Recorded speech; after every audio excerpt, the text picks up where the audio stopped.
اسی طرح ناحق انسان کو بیچ دینا یہ دوسرا جرم ہے، اور اس کو بیچ کر کے پھر اس کی قیمت کو کھا لینا یہ تیسرا جرم ہے. ایسے مجرم کے خلاف اللہ رب العالمین کل قیامت کے دن مدعی بن جائے گا، اور یہ مجرم کل قیامت کے دن اللہ رب العالمین کے سامنے مدعا علیہ بن کر کے کھڑا ہوگا.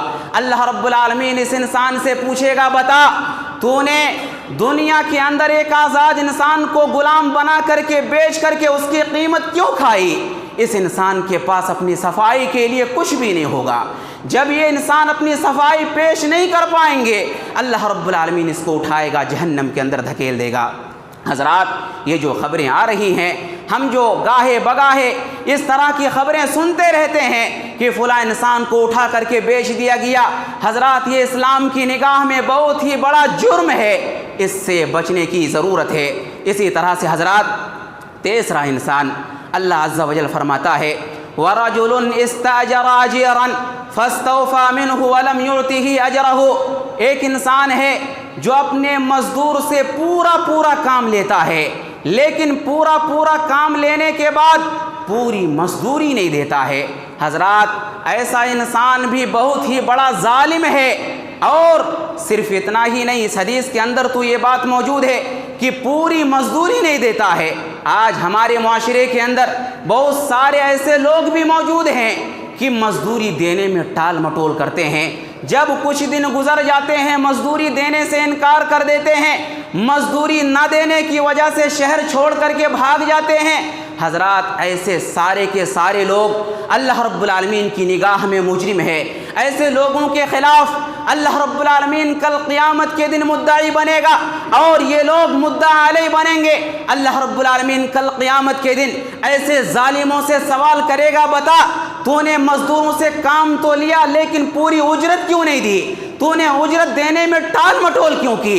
اس انسان کے پاس، اس ظالم کے پاس بھی صفائی میں کہنے کو کچھ بھی نہیں ہوگا. اللہ رب العالمین اس کو اٹھائے گا، جہنم کے اندر ڈال دے گا. حضرات اگر آپ اپنے گھروں کے اندر مزدوروں سے کام کرواتے ہیں تو اسلام نے مزدوروں کو جو حقوق دیے ہیں کہ پسینے کو سوکھنے سے پہلے ان کی مزدوری دے دو. حضرات آپ اس حقوق کا خاص خیال رکھیں، مزدوروں کو ان کی مزدوری پسینہ سوکھنے سے پہلے دے دیا کریں.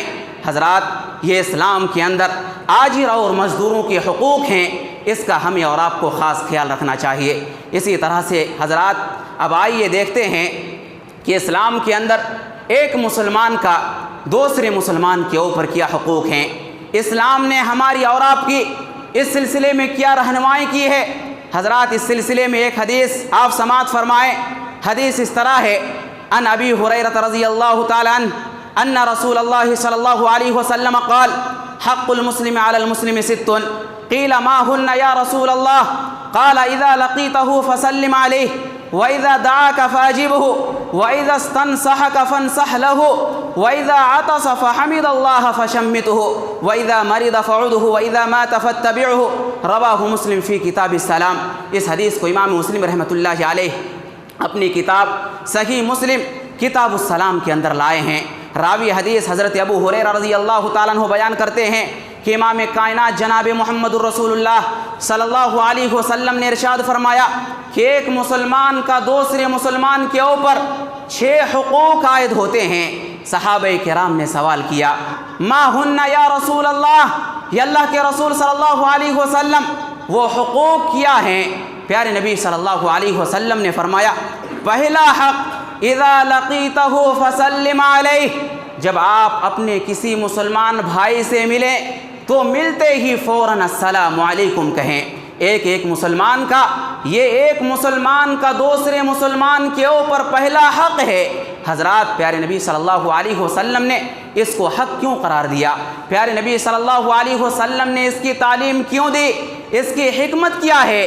حضرات اس کی حکمت یہ ہے کہ جب ہم سلام کو عام کریں گے تو سلام کو عام کرنے کے نتیجے میں آپسی محبت بڑھ جائے گی، اخوت بڑھ جائے گی، اور ہمارے دلوں کے اندر جو دوسروں کے خلاف قدورت ہیں، دشمنی ہے، عداوت ہے، بغض ہے، کینہ ہے، کپٹ ہے، جلن ہے، یہ ساری کی ساری چیزیں دور ہو جائیں گی۔ دلیل کیا ہے؟ دلیل یہ حدیث پاک ہے، عن ابی ہریرہ رضی اللہ تعالیٰ عنہ قال قال رسول اللہ صلی اللہ علیہ وسلم لا تدخلون الجنہ حتى تؤمنوا ولا تؤمنوا حتى تحابوا اولا ادلكم على شيء اذا فعلتموه تحاببتم افشوا السلام بينكم رواہ مسلم فی کتاب الایمان۔ اس حدیث کو امام مسلم رحمۃ اللہ علیہ اپنی کتاب صحیح مسلم کتاب الایمان کے اندر لائے ہیں۔ راوی حدیث حضرت ابو ہریرہ رضی اللہ تعالیٰ عنہ بیان کرتے ہیں کہ امام کائنات جناب محمد رسول اللہ صلی اللہ علیہ وسلم نے ارشاد فرمایا کہ تم جنت کے اندر اس وقت تک داخل نہیں ہو سکتے جب تک کہ تم ایمان نہ لے آؤ، وَلَا تُؤْمِنُوا حَتَّى تَحَابُّوا، اور تم ایمان والے نہیں بن سکتے اور تمہارا شمار اہل ایمان میں نہیں ہو سکتا جب تک کہ تم آپس میں ایک دوسرے سے محبت کرنے لگو۔ پیارے نبی صلی اللہ علیہ وسلم نے فرمایا اولا ادلکم علی شیء، اے میرے صحابہ کیا میں تمہاری رہنمائی ایک ایسے چیز کی طرف نہ کروں کہ اگر تم اس چیز کو کرو گے تحاببتم، تو تم ایک دوسرے سے محبت کرنے لگو گے۔ پیارے نبی صلی اللہ علیہ وسلم سے کہا گیا یا اللہ کے رسول آپ ضرور بتائیں، ہم اس پر عمل کریں گے۔ پیارے نبی صلی اللہ علیہ وسلم نے فرمایا افشوا السلام بینکم، تم آپس میں سلام کو پھیلاؤ، تم آپس میں سلام کو عام کرو، نتیجے میں تم آپس میں ایک دوسرے سے محبت کرنے لگو گے۔ حضرات یہ ایک مسلمان کا دوسرے مسلمان کے اوپر حق ہے، آپ جب بھی کسی مسلمان بھائی سے ملتے ہی فوراً السلام علیکم کہیں۔ اسی طرح سے حضرات دوسرا حق پیارے نبی صلی اللہ علیہ وسلم نے فرمایا وَإِذَا دَعَاكَ فَأَجِبْهُ، جب آپ کا مسلمان بھائی آپ کو دعوت دے تو ایسی صورت میں آپ کی ذمہ داری ہے کہ آپ دعوت کو قبول کریں۔ حضرات ہم جانتے ہیں دعوت کی دو شکلیں ہوتی ہیں، بعض دعوت ایسی ہوتی ہیں جو انسان عموماً خوشی کے موقع سے کرتا ہے، اور اسی طرح ایک دعوت ہے جس کو ہم دعوت ولیمہ کے نام سے جانتے ہیں۔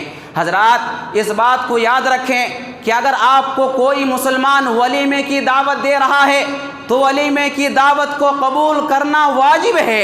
آپ اس بات کو یاد رکھیں۔ ہاں اگر ایسی صورتحال ہے کہ جہاں پر آپ کو دعوت دی جا رہی ہے، فنکشن ہال کے اندر کوئی منکر کام ہو رہا ہے، فنکشن ہال کے اندر کوئی برائی ہو رہی ہے، تو اگر آپ ایسی دعوت میں نہ شرکت کریں تو کوئی بھی حرج کی بات نہیں ہے۔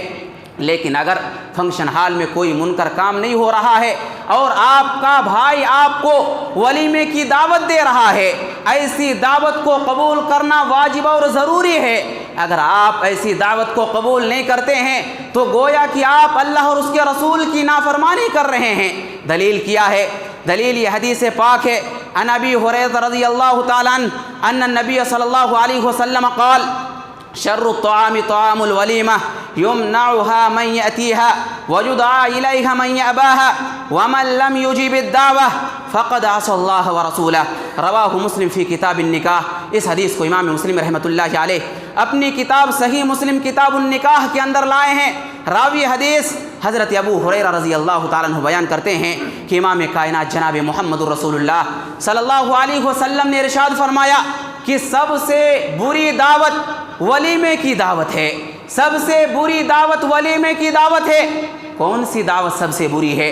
وہ ولیمے کی دعوت جو سب سے بری ہے وہ کون سی دعوت ہے؟ پیارے نبی صلی اللہ علیہ وسلم نے اس کی وضاحت آگے فرمائی۔ پیارے نبی صلی اللہ علیہ وسلم نے فرمایا ایسی ولیمے کی دعوت سب سے بری دعوت ہے جس کے اندر مالداروں کو تو بلایا جائے، بڑے بڑے لوگوں کو تو بلایا جائے، لیکن مسکینوں کو، چھوٹے چھوٹے لوگوں کو، کمزور لوگوں کو نظر انداز کر دیا جائے۔ ایسی دعوت بہت ہی بری دعوت ہے۔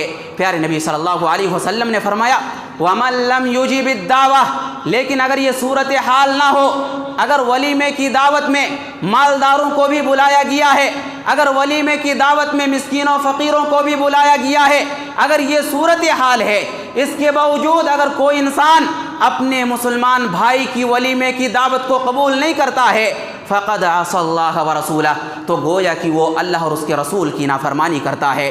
حضرات یہ حدیث ہمیں اور آپ کو اس بات کا پیغام دے رہی ہے کہ جب بھی ہمارا مسلمان بھائی ہم کو ولیمے کی دعوت دے تو ایسی صورت میں ہمیں ضرور قبول کرنا چاہیے۔ یہ ایک مسلمان کا دوسرے مسلمان کے اوپر دوسرا حق ہے۔ اسی طرح سے حضرات تیسرا حق پیارے نبی صلی اللہ علیہ وسلم نے فرمایا وَإِذَا اسْتَنصَحَكَ فَانصَحْ لَهُ، جب آپ کا مسلمان بھائی آپ سے خیر خواہی کا طالب ہو تو ایسی صورت میں آپ کی ذمہ داری ہے کہ آپ اس کے لیے خیر خواہی کریں۔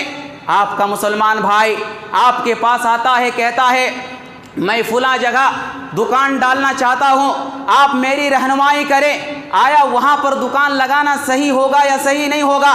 اس موقع سے آپ کے لیے رہنمائی کرنا واجب اور ضروری ہے۔ اور حضرات اس بات کو بھی یاد رکھیں، اگر کوئی آپ سے رہنمائی طلب نہیں کر رہا ہے لیکن آپ دیکھ رہے ہیں میرا یہ مسلمان بھائی ہے فلاں جگہ فلاں کام کرنے کے لیے جا رہا ہے، اس کام میں اس کو نقصان ہوگا، ایسے موقع سے آپ کو خود بخود رہنمائی کرنا اور خیر خواہی کرنا ضروری ہے۔ حضرات خیر خواہی کرنا یہ دین کا حصہ ہے، یہ اسلام کا حصہ ہے۔ دلیل یہ حدیث پاک ہے وعن تمیم بن عوس رضی اللہ تعالی عنہ ان النبی صلی اللہ علیہ وسلم قال الدین والنصیحہ قلنا لمن قال للہ ولکتابہ ولرسولہ ولأئمة المسلمین وعامتہم رواہ مسلم فی کتاب البر والصلہ۔ اس حدیث کو امام مسلم رحمۃ اللہ علیہ اپنی کتاب صحیح مسلم کتاب البر والصلہ کے اندر لائے ہیں۔ راوی حدیث تمیم بن عوس رضی اللہ تعالیٰ عنہ بیان کرتے ہیں کہ پیارے نبی صلی اللہ علیہ وسلم نے فرمایا دین خیر خواہی کا نام ہے، دین خیر خواہی کا نام ہے۔ ہم نے سوال کیا یا رسول اللہ لمن، کس کے لیے؟ پیارے نبی صلی اللہ علیہ وسلم نے فرمایا اللہ کے لیے، اس کی کتاب کے لیے، اس کے رسولوں کے لیے اور مسلمانوں کے حکمرانوں کے لیے اور عام مسلمانوں کے لیے۔ حضرات اس حدیث کے اندر بڑی تفصیل ہے لیکن تفصیل میں جانے کا وقت نہیں ہے۔ مجھے جو آپ کو پیغام دینا ہے وہ یہ کہ ہمیں عام مسلمانوں کے ساتھ خیر خواہی کرنا چاہیے۔ اگر آپ سے کوئی خیر خواہی کا مطالبہ کر رہا ہے ایسی صورت میں خیر خواہی کرنا یہ واجب اور ضروری ہے۔ اور اگر خیر خواہی کا مطالبہ آپ سے نہیں کیا جا رہا ہے، آپ دیکھ رہے ہیں کہ میرا فلاں بھائی فلاں کام کرنے کو جا رہا ہے اور اگر اس کام کے لیے جائے گا وہ نقصان میں پڑ جائے گا، وہ خسارے میں پڑ جائے گا، ایسی صورت میں بھی آپ کے لیے خیر خواہی کرنا واجب اور ضروری ہے۔ حضرات یہ ایک مسلمان کا دوسرے مسلمان کے اوپر تیسرا حق ہے جو پیارے نبی صلی اللہ علیہ وسلم نے بیان فرمایا ہے۔ اسی طرح سے حضرات چوتھا حق وَإِذَا عَطَسَ فَحَمِدَ اللَّهَ فَشَمِّتْهُ، پیارے نبی صلی اللہ علیہ وسلم نے فرمایا کہ جب کوئی مسلمان چھینکے اور چھینکنے کے بعد الحمدللہ کہے تو وہاں پر موجود لوگوں کو یرحمک اللہ کہنا چاہیے، اللہ رب العالمین آپ کے اوپر رحم کرے۔ اور جب وہاں پر موجود لوگ یرحمک اللہ کہے تو چھینکنے والے کو چاہیے کہ وہ یہدیکم اللہ ویصلح بالکم کہے کہ اللہ رب العالمین آپ کو ہدایت دے اور آپ کے معاملے کو درست کرے۔ حضرات چھینک کا جواب دینا یہ مسلمانوں کے اوپر ایک چوتھا حق ہے جو پیارے نبی صلی اللہ علیہ وسلم نے بیان فرمایا ہے۔ اسی طرح سے حضرات ایک پانچواں حق پیارے نبی صلی اللہ علیہ وسلم نے فرمایا وَإِذَا مَرِضَ فَعُدْهُ، کہ جب کوئی مسلمان بیمار پڑ جائے آپ کی ذمہ داری ہے کہ آپ اس کی عیادت کریں۔ آج ہمارا حال کیا ہے؟ آج کوئی بیمار ہے اس سے ہمیں کیا لینا دینا ہے؟ کوئی مر رہا ہے، کوئی پریشانی میں مبتلا ہے، اس سے ہمیں کیا لینا دینا ہے؟ حضرات یہ اسلام نہیں ہے۔ اسلام کا پیغام یہ ہے کہ جب آپ کا مسلمان بھائی بیمار پڑ جائے آپ کی ذمہ داری ہے کہ آپ اس کی عیادت کریں۔ اور حضرات مریضوں کی عیادت کرنا اس کی اسلام کے اندر بڑی فضیلت آئی ہوئی ہے، آپ بڑی فضیلت کو حاصل کر سکتے ہیں۔ اگر آپ کسی بیمار انسان کی، بیمار بھائی کی عیادت کرتے ہیں تو اس کی فضیلت کیا ہے؟ فضیلت کے تعلق سے ایک حدیث آپ یاد رکھیں، عن علی رضی اللہ تعالیٰ عنہ قال سمعت رسول اللہ صلی اللہ علیہ وسلم یقول ما من مسلم یعود مسلما غدوة الا صلى عليه 70,000 ملك حتى يمسي وإن عاده عشية إلا صلى عليه 70,000 ملك حتى يصبح وكان له خريف في الجنة رواه الترمذي في كتاب الجنائز۔ اس حدیث کو امام ترمذی رحمۃ اللہ علیہ اپنی کتاب سنن ترمذی کتاب الجنائز کے اندر لائے ہیں۔ راوی حدیث حضرت علی بن ابی طالب رضی اللہ تعالیٰ عنہ بیان کرتے ہیں کہ امام کائنات جناب محمد رسول اللہ صلی اللہ علیہ وسلم نے ارشاد فرمایا کہ اگر کوئی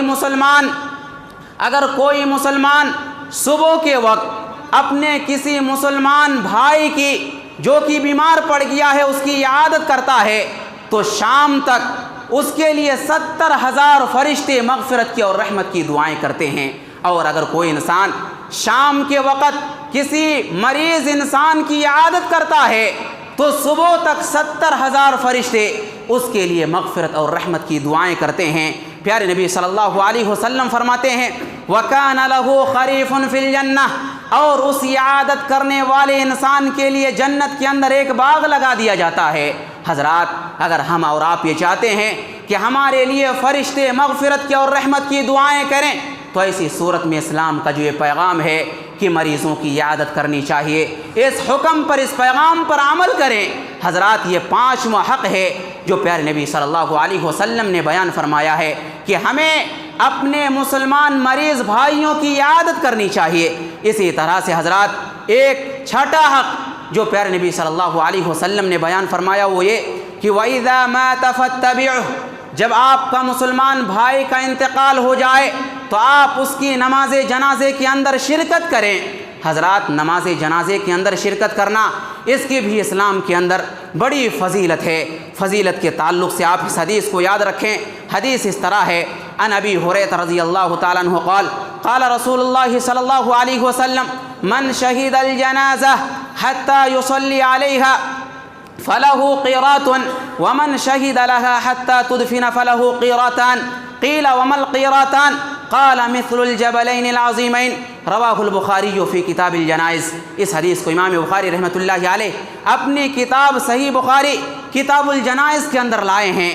راوی حدیث حضرت ابو ہریرہ رضی اللہ تعالیٰ عنہ بیان کرتے ہیں کہ امام کائنات جناب محمد رسول اللہ صلی اللہ علیہ وسلم نے ارشاد فرمایا کہ من شہید الجنازہ، جو انسان کسی جنازے میں شریک ہوتا ہے، حتی یصلی علیہا، اور نماز جنازے کی ادائیگی کرتا ہے، فلہ قیرات، اس کے لیے قیرات ہے، ومن شہیدہا، اور جو انسان نماز جنازے کے اندر شرکت کرتا ہے، حتی تدفن، نماز جنازے کی ادائیگی کرنے کے بعد قبرستان جاتا ہے اور قبر میں مردہ کو دفن کر کے آتا ہے، پیارے نبی صلی اللہ علیہ وسلم فرماتے ہیں فَلَهُ قِيرَاتان، اس انسان کے لیے 2 قیرات ہے۔ قیل وما القیراتان، پیارے نبی صلی اللہ علیہ وسلم سے سوال کیا گیا یہ 2 قیرات کیا ہیں؟ پیارے نبی صلی اللہ علیہ وسلم نے فرمایا مثل الجبلین العظیمین، اگر آپ کسی جنازے کے اندر شریک ہوتے ہیں، نماز کی ادائیگی کرتے ہیں اور پھر قبرستان میں جا کر کے مردہ کو دفن کر کے آ جاتے ہیں تو ایسی صورت میں 2 بڑی بڑی پہاڑوں کے برابر آپ کو نیکیاں مل جائیں گی، جس کا پیغام پیارے نبی صلی اللہ علیہ وسلم نے اس حدیث کے اندر دیا ہے۔ حضرات، تو ہم سب کی ذمہ داری ہے کہ جب بھی ہمارا کوئی مسلمان بھائی انتقال کر جائے، ہم نماز جنازے کے اندر ضرور شرکت کریں، قبرستان جائیں اور میت کو دفن کر کے آئیں۔ حضرات، اس کے علاوہ بھی پیارے نبی صلی اللہ علیہ وسلم نے ایک مسلمان کے اوپر دوسرے مسلمانوں کے بہت سارے حقوق بیان کیے ہیں۔ اس سلسلے میں ایک حدیث اور سماعت فرمائیں۔ وعن ابن شہاب ان سالما اخبره ان عبد الله بن عمر اخبره ان رسول الله صلى الله عليه وسلم قال المسلم اخو المسلم لا يظلمه ولا يسلمه ومن كان في حاجة اخيه كان الله في حاجته ومن فرج عن مسلم كربة فرج الله عنه كربة من كربات يوم القيامة ومن ستر مسلما ستره الله يوم القيامة رواہ البخاری فی کتاب المظالم۔ اس حدیث کو امام بخاری رحمۃ اللہ علیہ اپنی کتاب صحیح بخاری کتاب المظالم کے اندر لائے ہیں۔ پیارے نبی صلی اللہ علیہ وسلم اس حدیث کے اندر ارشاد فرماتے ہیں کہ المسلم اخو المسلم، مسلمان مسلمان کا بھائی ہوتا ہے۔ مسلمان کی ذمہ داری ہے، آپ کی ذمہ داری ہے کہ آپ کسی مسلمان کو تکلیف نہ پہنچائے، آپ کسی مسلمان کے اوپر ظلم نہ کریں، ولا یسلمہ، اور کسی مسلمان کو ظالم کے حوالے نہ کرے کہ وہ ظالم اس مسلمان کے اوپر ظلم کرے۔ حضرات، آپ کسی کے اوپر ظلم بھی نہیں کر سکتے ہیں اور کسی کو ظالم کے حوالے بھی نہیں کر سکتے ہیں کہ وہ ظالم اس انسان کے اوپر ظلم کرے۔ پیارے نبی صلی اللہ علیہ وسلم فرماتے ہیں وَمَنْ كَانَ فِي حَاجَةِ أَخِيهِ، جو انسان اپنے بھائی کی مدد میں لگا رہتا ہے اللہ رب العالمین اس کی مدد میں لگا رہتا ہے۔ حضرات یہ بہت ہی آسان نسخہ ہے جو پیارے نبی صلی اللہ علیہ وسلم نے بیان فرمایا ہے۔ اگر ہم یہ چاہتے ہیں کہ اللہ رب العالمین کی مدد ہمارے پاس آئے، اللہ رب العالمین کی نصرت ہمیں مل جائے، ہماری ذمہ داری ہے، آپ کی ذمہ داری ہے کہ ہم اپنے مسلمان بھائی کی مدد میں لگ جائیں۔ جب ہم اپنے مسلمان بھائی کی مدد میں لگ جائیں گے اللہ رب العالمین کی مدد ہمارے پاس آئے گی، اللہ رب العالمین کی نصرت ہمارے پاس آئے گی۔ پیارے نبی صلی اللہ علیہ وسلم فرماتے ہیں وَمَنْ فَرَجَ عَنْ مُسْلِمٍ، جو انسان کسی مسلمان سے اس دنیا کے اندر ایک پریشانی کو دور کرتا ہے اللہ رب العالمین کل قیامت کے دن اس کی پریشانیوں میں سے ایک پریشانی کو دور کرے گا۔ حضرات اگر کوئی انسان ایک پریشانی کو دور کرتا ہے اللہ ایک پریشانی کو دور کرے گا، اگر دو پریشانی کو دور کرتا ہے تو دو پریشانی کو اللہ دور کرے گا، اگر تین کو کرتا ہے اللہ رب العالمین تین پریشانی کو دور کرے گا۔ حضرات اگر ہم یہ چاہتے ہیں کہ اللہ رب العالمین قیامت کے دن کی پریشانیوں کو ہمارے لیے دور فرمائے تو ہماری ذمہ داری ہے کہ ہم اپنے مسلمان بھائی کی پریشانیوں کو دور کرنے میں لگ جائیں۔ اور پیارے نبی صلی اللہ علیہ وسلم آگے فرماتے ہیں وَمَنْ سَتَرَ مُسْلِمًا سَتَرَهُ اللَّهُ يَوْمَ الْقِيَامَةِ، آج ہماری حالت کیا ہے؟ اگر کسی مسلمان کا کوئی عیب ہمیں پتہ چل جائے، اس کے اندر نمک مرچ مسالہ سب کچھ لگاتے ہیں اور اس کے بعد پھر دنیا والوں کے سامنے شو کرتے ہیں، معاشرے کے سامنے پیش کرتے ہیں۔ حضرات پیارے نبی صلی اللہ علیہ وسلم فرماتے ہیں وَمَنْ سَتَرَ مُسْلِمًا، جو مسلمان اپنے مسلمان بھائی کے عیب کو ڈھانپ لیتا ہے، چھپا لیتا ہے، اللہ رب العالمین کل قیامت کے دن اس کے عیب کے اوپر پردہ ڈال دے گا۔ حضرات ہم خلوت میں جلوت میں بہت ساری غلطیاں کرتے ہیں، ہم یہ نہ سمجھیں کہ لوگ نہیں دیکھ رہے ہیں تو اللہ رب العالمین بھی نہیں دیکھ رہا ہے۔ کرامن کاتبین ہمارے پاس موجود ہیں، ساری چیزیں ریکارڈ ہیں۔ حضرات اگر ہم یہ چاہتے ہیں کہ ہمارے عیبوں کے اوپر پردہ ڈال دیا جائے تو ہماری اور آپ کی ذمہ داری ہے کہ ہم اپنے مسلمان بھائیوں کے عیبوں کے اوپر پردہ ڈال دیں۔ حضرات یہ چند باتیں تھیں، انشاءاللہ العزیز آئندہ خطبہ جمعہ کے اندر بھی اسی موضوع کے حوالے سے کچھ باتیں آپ کے سامنے عرض کرنے کی کوشش کروں گا۔ اللہ رب العالمین سے دعا ہے کہ اللہ تو ہم تمام لوگوں کو حقوق اللہ کی ادائیگی کے ساتھ ساتھ حقوق العباد کی ادائیگی کی توفیق عطا فرما۔ یا اللہ ہم تمام لوگوں کو کتاب اللہ اور سنت رسول اللہ کے مطابق زندگی گزارنے کی توفیق عطا فرما۔ یا اللہ تو ہم تمام لوگوں کو اچھے امور کو انجام دینے کی توفیق عطا فرما۔ یا اللہ ہم میں سے جو انتقال کر گئے ہیں ان کی بال بال مغفرت فرما۔ یا اللہ تو انہیں جنت الفردوس میں اعلیٰ مقام عطا فرما۔ یا اللہ ہم میں سے جو مقروض ہیں انہیں قرض کی ادائیگی کے اسباب مہیا فرما۔ یا اللہ ہم میں سے جو بیمار ہیں انہیں شفاء کامل عاجل عطا فرما۔ یا اللہ ہم جب تک جئیں ایمان و اسلام پر جئیں، جب ہمارا خاتمہ ہو تو ایمان باللہ پر ہو۔ بارک اللہ لنا ولکم فی القرآن مجید ورفعنی وإیاکم بالآیات والذکر الحمید۔